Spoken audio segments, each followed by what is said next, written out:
বোলে নহয় দিছপুৰৰ পৰাই আপোনালোকৰ টকাটো অহা নাই, দিছপুৰক সুধিব যে কিয় টকাটো অহা নাই। এই গোটেই সমস্যাবিলাক সমাধান কৰাৰ কাৰণে আমি অৰুণোদয় সাৰথী নামেৰে এগৰাকী ব্যক্তিক প্ৰতি সমষ্টিত নিযুক্তি দিম, যাতে আপোনালোকৰ ইয়াত কোনো ধৰণৰ সমস্যা আপোনালোকে সন্মুখীন হ'ব নালাগে। দ্বিতীয়তে, অৰুণোদয় আঁচনিখনক আমি পৰৱৰ্তী পৰ্যায়ত আৰু বেছি ডাঙৰ আৰু বেছি জনদৰদী কৰি তোলাৰ বাবে কিছুমান নতুন নতুন কথা আমি চিন্তা কৰি আছোঁ। এতিয়া মই বহুত ক্ষেত্ৰত দেখোঁ যে মোক কিছুমান মহিলাই কয় যে মামা দাদা আমি অৰুণোদয় পোৱা নাই। মই কওঁ কিয় পোৱা নাই, আপুনিতো পাব লাগিছিলে। অলপ পিছত আহি মই গম পাওঁ যে ৰেচন কাৰ্ডত তেওঁৰ শাহুৱেকৰ নাম আছে, শাহুৱেকে পাই আছে কাৰণে বোৱাৰীয়েকে পোৱা নাই, আৰু কৰবাত বোৱাৰীয়েকে পাই আছে কাৰণে শাহুৱেকে পোৱা নাই। সেই কাৰণে বহু মহিলাই অৰুণোদয় নোপোৱাৰ অভিযোগো চলি থাকে। পৰৱৰ্তী সময়ত আমি এনে পৰিয়ালসমূহকো কেনেকৈ যোগ্য মহিলাগৰাকীয়ে অৰুণোদয় পাব পাৰে তাৰ বাবে আমি ব্যৱস্থা ল'ম। দ্বিতীয়তে, নিৰ্বাচনৰ সময়ত মই যেনেকৈ কৈছিলোঁ যে আমি লাহে লাহে অৰুণোদয় পুঁজিৰ যিটো আজি আপোনালোকে 1250 পাই আছে, তাকো আমি লাহে লাহে ইয়াক বঢ়াই লৈ যাম। তৃতীয়তে, আমি আৰু এটা সুবিধা কৰিব খুজিছোঁ, যেনেকুৱা আজি মোৰ অৰুণোদয় আমি বছৰত 1250 টকাকৈ যদি আমি 10 মাহত যোগ কৰোঁ, তেতিয়াহ'লে আমি অৰুণোদয় কিমান পাওঁ? 12,050 টকা পাওঁ। লগত যদি আৰু 2 মাহ যোগ কৰি দিওঁ, তেতিয়াহ'লে আমি 15,000 পাওঁ। আমি 15,000 টকা পাওঁ। কিন্তু কাৰোবাৰ যদি প্ৰয়োজন, বোলে মই 1250 টকা পাওঁ, কিন্তু আজি মই তৎকালীনভাৱে মোক 2,000 টকা লাগে, 3,000 টকা লাগে, তেতিয়াহ'লে আপোনালোকক আমি এটা ভৱিষ্যতৰ দিনত সুবিধা কৰি দিম যে আপোনালোকে সুদত কাৰোৰ পৰা টকাটো ল'ব নালাগে। অৰুণোদয়ৰ পৰাই আপোনালোকে 2,000 টকা আগতীয়াকৈ ল'ব পাৰিব। পিছত আমি 200 টকা কৰি আপোনালোকৰ পৰা অৰুণোদয়টো কাটি আমি গৈ থাকিম। নহ'লে পূজাৰ আগতে বা ল'ৰা ছোৱালী এডমিশ্যনৰ সময়ত আপোনালোকক কেতিয়াবা 5,000 টকাৰ দৰকাৰী হয়। এতিয়া আপোনালোকে 5,000 টকাটো বিচাৰি পেলাই কাক যাব লাগে? কোনোবা গাঁৱৰ মানুহৰ তাত গৈ 5,000 টকাটো সুদত ল'ব লাগে। কিন্তু আপোনালোকৰ অৰুণোদয়ত ইতিমধ্যে মাৰ্চলৈকে পাবলগীয়া টকা 7,000 আছেই বা 4,000 টকা আছে। আপোনালোকে যিমান টকা বছৰটোত পাবলগীয়া আছে, সিমানখিনি টকা আপোনালোকে আমাৰ পৰা আগতীয়াকৈ খুজি ল'ব পাৰিব। আমি আপোনালোকৰ টকাটো মাহত কাটি গৈ থাকিম। তেতিয়া কি হ'ব? বিনা সুদত আপোনালোকে এডভান্সো ল'ব পাৰিব। তেতিয়া বোলে মই অক্টোবৰ নৱেম্বৰ মাহৰ অৰুণোদয়টো মোক আজিয়ে লাগে, মোৰ ল'ৰা ছোৱালী ক'ৰবাত এডমিশ্যন দিব লাগে বা কিবা বেমাৰ হৈছে, মোৰ ঘৰত বিপদ হৈছে, আপোনালোকে অৰুণোদয়টো আমাৰ পৰা আগতে ল'লে, আমি আপোনালোকক মাহত কাটি দি থাকিলোঁ। তাৰমানে 15,000 টকাৰ 10,000 বা 8,000 টকা আপোনালোকে যাতে আমাৰ পৰা আগতীয়াকৈ ল'ব পাৰে, তেনেকুৱাও এটা নতুন কাম এটা আমি আৰম্ভ কৰিম। দ্বিতীয়তে, আৰু এটা আমি কাম কৰিব পাৰোঁ যে মোক আজি 10,000 টকা বেংকৰ পৰা লোন লাগে।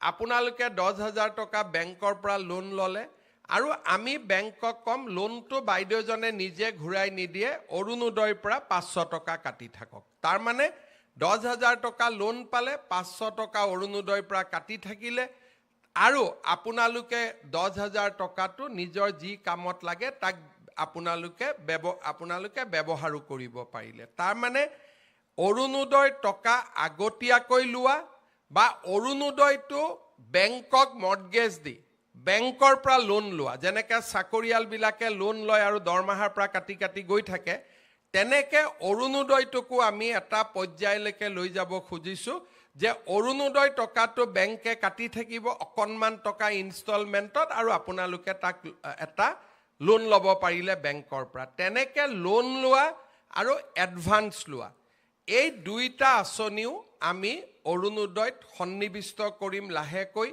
তৃতীয়তে অৰুণোদয়ৰ হিতাধিকাৰী সংখ্যা বঢ়াম আৰু চতুৰ্থতে আমি অৰুণোদয়ৰ পুঁজিও আমি লাহে লাহে বৃদ্ধি কৰি গৈ থাকিম, যাতে ই আপোনালোকক সহায় কৰিব পাৰে, ই আপোনালোকক বিপদৰ সময়ত সহায় কৰিব পাৰে। আজি আমাৰ সমাজত মই বহুত মানুহক দেখোঁ যে মানুহৰ যেতিয়া কিবা কাৰণত বেলেগ কিবা ঘটনা ঘটি থাকে, মানুহে খালি অৰুণোদয়ক গালি দিয়ে। চৰকাৰে ইমান এইটো কৰিব পৰা নাই, অৰুণোদয়ত কিন্তু টকা দি আছে। এইটো কথা মানুহে বুজি নাপায় যে অৰুণোদয় টকাটো হিমন্ত বিশ্ব শৰ্মাৰ ঘৰত নাহে। অৰুণোদয় টকাটোৱে ৩৭ লাখ মহিলাৰ মুখত হাঁহি বিৰিঙাই ৩৭ লাখ মহিলাই এই অৰুণোদয় আঁচনিটোৰ বাবে প্ৰত্যেক মাহত অপেক্ষা কৰি থাকে। যিসকলে অৰুণোদয় গালি পাৰি থাকে, ইতিমধ্যে তেওঁলোকে প্ৰমাণ পাইছেই যে অৰুণোদয় গালি পাৰিলে কিমান বিপদ হ'ব পাৰে। এইবাৰ ইলেকশ্যনৰ ৰিজাল্টতে মাসকলে দেখুৱাই দিলে যে অৰুণোদয় গালি পৰা পাৰ্টিক কোনেও ভোট নিদিয়ে, আৰু সেইকাৰণে অৰুণোদয় গালি গালাজ কৰিব নালাগে, বৰঞ্চ চৰকাৰক ক'ব লাগে যে অৰুণোদয়টো বাঢ়িলে অলপ বঢ়াই দিয়ক বুলিহে ক'ব লাগে। তেতিয়াহে আই মাতৃসকলে ভাল পাব। তাকে নকৰি বহুত মানুহে খালি মুখটো গালি পাৰিব নোৱাৰে, তেতিয়া অৰুণোদয়টোক গালি পাৰি থাকে। এই কথাটো মই মানুহক অনুৰোধ কৰিম, যিসকলে অৰুণোদয়ক বেয়া পায়, অৰুণোদয়ে কিমান মানুহৰ জীৱনলৈ পৰিৱৰ্তন আনিব পাৰে, কিমান মহিলাই অৰুণোদয়টোৰ কাৰণে ঘৰত সন্মান পাইছে, কিমান মহিলাই অৰুণোদয়ৰ কাৰণে ঘৰত সন্মানেৰে আজি ঘৰটোৰ বা ঘৰখনৰ সমৃদ্ধিৰ কাৰণে বা ঘৰখন আগুৱাই যাবৰ কাৰণে বৰঙণি যোগাব পাৰিছে, তাক অৰুণোদয় মহিলাসকলৰ লগত কথা নাপাতালৈকে ইয়াক বুজি পাব পৰা নাযায়। আজি আপোনালোকে চাওক যে আমাৰ অৰুণোদয়ৰ ৩৭ লাখ মহিলা আছে। সকলোৰে মনত ইচ্ছা আছে যে শিৱসাগৰ বানপানীৰ কাৰণে আমিও কিবা এটা কৰিব পাৰোঁ নেকি, চৰাইদেউত গৈ আমিও কিবা এটা দিব পাৰোঁ নেকি। আমাৰতো দিব পৰা আমাৰ সম্বল নাই। কিন্তু আজি আপোনালোকৰ পৰা মই এই ১৫০ টকা নাকাটাকৈও মই শিৱসাগৰ চৰাইদেউত ২৫০০ টকা দিব পাৰিলোহেঁতেন। কিন্তু এই ১৫০ টকা মই কিয় কাটিলোঁ, আজিৰ পৰা আপোনালোকেও গৌৰৱেৰে সৈতে ক'ব পাৰিব যে শিৱসাগৰ চৰাইদেউৰ বানপানীৰ কাৰণে আমিও কিবা এটা অন্তত আগবঢ়ালোঁ। আগতে মনত থাকে চবেই দি আছে, আমিতো একোৱেই কৰিব পৰা নাই। আজি চৰকাৰে আপোনালোকক এটা সুবিধা কৰি দিলে যে এই ১৫০ টকা আপোনালোকৰ টকা আজি আপোনালোকে কাক দিলে, শিৱসাগৰ চৰাইদেউ যোৰহাট গোলাঘাটত বান আক্ৰান্ত ৰাইজক আপোনালোকে আগবঢ়ালে। এইটো মই দিয়া নহয়, আমাৰ অৰুণোদয়ৰ ৩৭ লাখ মহিলাই আপোনালোকক দিয়া পুঁজিৰ পৰা আপোনালোকে ১৫০ টকা আজি আমাৰ আই মাতৃসকলক কাক দিলে, শিৱসাগৰ চৰাইদেউ যোৰহাট গোলাঘাটত। কালি যদি ধেমাজি লখিমপুৰত বানপানী হয়, কালি যদি গোৱালপাৰাত বানপানী হয়, একেধৰণে শিৱসাগৰ চৰাইদেউ যোৰহাটৰ মহিলাই ১৫০ টকা আমাৰ আন মহিলাসকলক দিব। অৰ্থাৎ এনেকৈ এটা অৰুণোদয় পৰিয়াল গঢ় লৈ উঠিলে যে ইজনে সিজনৰ বিপদৰ সময়ত আমি থিয় দিলোঁ, ইজনে সিজনে বিপদৰ সময়ত আমি একেলগে থিয় দিলোঁ। তাৰ মানে আজি অৰুণোদয় অকল আঁচনিয়ে নহয়, অৰুণোদয় আজি এটা ডাঙৰ মানৱতাৰো বাৰ্তা দিলে। মোকতো বহুত মহিলাই কৈ আছিলে যে মামা আমাৰ গোটেই টকাটো এই মাহত দি দিয়ক, ছেপ্টেম্বৰৰ পৰা আপুনি অৰুণোদয় দিলেও হ'ব। তাৰ মানে আমাৰ মাসকলৰ মন কিমান বহল। আৰু আমি এইকাৰণে গোটেই টকা ল'ব খোজা নাই, কাৰণ এই মুহূৰ্তত এনেকুৱা নহয় যে আমি বান সাহায্যক দিব নোৱাৰিম বা আমি অৰুণোদয় হিতাধিকাৰীসকলক বা আই মাতৃসকলক সহায় কৰিব নোৱাৰিম। আমি অৰুণোদয়ো চলাই ৰাখিম, বান সাহায্যও চলাই ৰাখিম। কিন্তু আজি যে ১৫০ টকা মই দিয়া নহয়, এই ১৫০ টকা আপোনালোকে দিলে, আৰু ই আপোনালোকৰ মনটোত আজিৰ পৰা এটা ডাঙৰ শান্তি আনি দিলে যে ময়ো বানপানীত সহায় কৰিছোঁ, ময়ো বানাক্ৰান্ত ৰাইজক কিবা নহয় কিবা এটা ময়ো দিব পাৰিছোঁ। আজি মই পুনৰ এবাৰ আমাৰ শিৱসাগৰ চৰাইদেউ যোৰহাট গোলাঘাটৰ বানাক্ৰান্ত ৰাইজক আজি আমি আকৌ এবাৰ মনত পেলাইছোঁ। আজি আমি ক্ষুদ্ৰ অৰুণোদয় পৰিয়ালটোৱে লগ লাগি, মামাই দিয়া নাই, হিমন্ত বিশ্ব শৰ্মাই দিয়া নাই, অৰুণোদয় পৰিয়ালটোৱে লগ লাগি আজি বানাক্ৰান্ত মহিলাসকলক আমি 1250 টকাৰ জাগাত আমাৰ এটা একে পৰিয়ালৰ সদস্য হিচাপে আমি 2500 টকা আজি আমি আগবঢ়ালোঁ। আপোনালোকে এই টকাটো গ্ৰহণ কৰিব আৰু বিপদৰ সময়ত নিশ্চিতভাৱে এই পুঁজিটোৱে আপোনালোকক সহায় কৰিব। ভৱিষ্যতৰ দিনত চৰকাৰে আপোনালোকক সহায় কৰি থাকিব। আপোনালোক অকলে নহয়, আপোনালোকৰ লগত আমি সকলো আছোঁ আৰু বিপদৰ সময়ত আমি সকলোৱে একেলগে চৰাইদেউ, শিৱসাগৰ, যোৰহাট, গোলাঘাটৰ ৰাইজক সহায় কৰিম। এই বাৰ্তা আজি আমি আনুষ্ঠানিকভাৱে প্ৰেৰণ কৰিছোঁ। মই বহুত দীঘলীয়াকৈ নকওঁ, অৰুণোদয় সম্পৰ্কত নতুন নতুন খবৰ, কেনেকৈ আঁচনিটোক আৰু ভাল কৰিব লাগে তাৰ কাৰণে মই প্ৰচেষ্টা চলাই ৰাখিম। এইটো মাত্ৰ আৰম্ভণিৰ বছৰ। আপোনালোকে অৰুণোদয় আঁচনিখন নতুন ৰূপত সাজত আপোনালোকে দেখা পায়েই থাকিব। অৰুণোদয় সদায় আপোনালোকৰ লগত ঘৰখনৰ সাৰথি হিচাপে আপোনালোকৰ লগত থিয় হৈ থাকিব। পুনৰ এবাৰ অৰুণোদয় মাতৃসকললৈ মই মোৰ কৃতজ্ঞতা, মই মোৰ ধন্যবাদ জ্ঞাপন কৰিছোঁ। বহুত দীঘলীয়াকৈ আজি নকওঁ, কাৰণ বানপানীৰ পৰিৱেশ। আমি আকৌ এনেকৈ লগ পাম। পুনৰ এবাৰ আপোনালোক সকলোকে ধন্যবাদ জনাইছোঁ।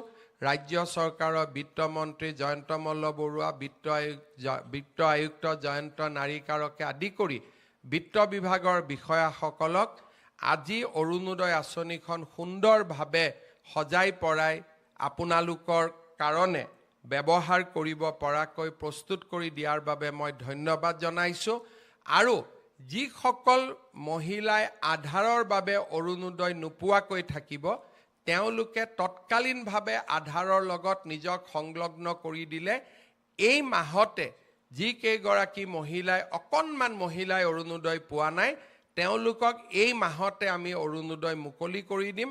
আৰু ছেপ্টেম্বৰৰ পৰা যাতে পূৰা 100% নিয়মীয়া হৈ যাব পাৰে, তাৰ কাৰণে আমি সকলোৱে চেষ্টা কৰিম। পুনৰ এবাৰ গোটেই অসমতে সমবেত আই মাতৃসকলক মোৰ ধন্যবাদ, কৃতজ্ঞতা আৰু অভিনন্দন জনাই মই মোৰ বক্তব্যৰ সামৰণি মাৰিছোঁ। ধন্যবাদ। জয় হিন্দ, বন্দে মাতৰম। ধন্যবাদ মহাশয়। আপোনাৰ দৰে ভৱিষ্যদ্ৰষ্টাৰ সুযোগ্য নেতৃত্বত নিঃসন্দেহে অসমৰ আৰ্থ সামাজিক উন্নয়নৰ গতি ক্ষীপ্ৰতৰ হৈছে। শ্ৰদ্ধেয় সুধীবৃন্দ, এতিয়া আমি আগবাঢ়িছোঁ অৰুণোদয় 3.0 আঁচনিৰ অধীনত 2026-27 বিত্তীয় বৰ্ষৰ ধন বিতৰণৰ শুভাৰম্ভণিলৈ। মই মাননীয় মুখ্যমন্ত্ৰী মহোদয়ক আভাসী ৰূপত এই আনুষ্ঠানিকতা সম্পন্ন কৰিবলৈ অনুৰোধ জনাইছোঁ।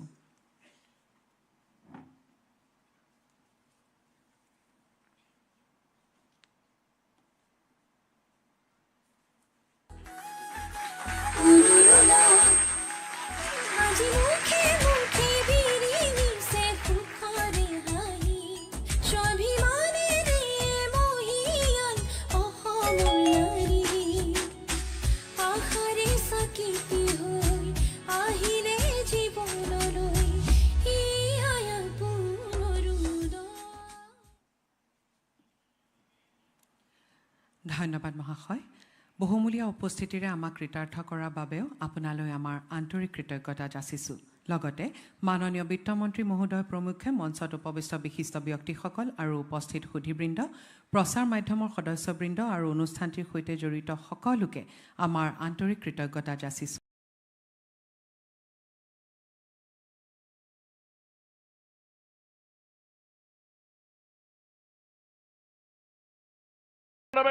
కోట్లతో 8 ప్రధాన సాగునీటి ప్రాజెక్టులు పూర్తి చేస్తాం.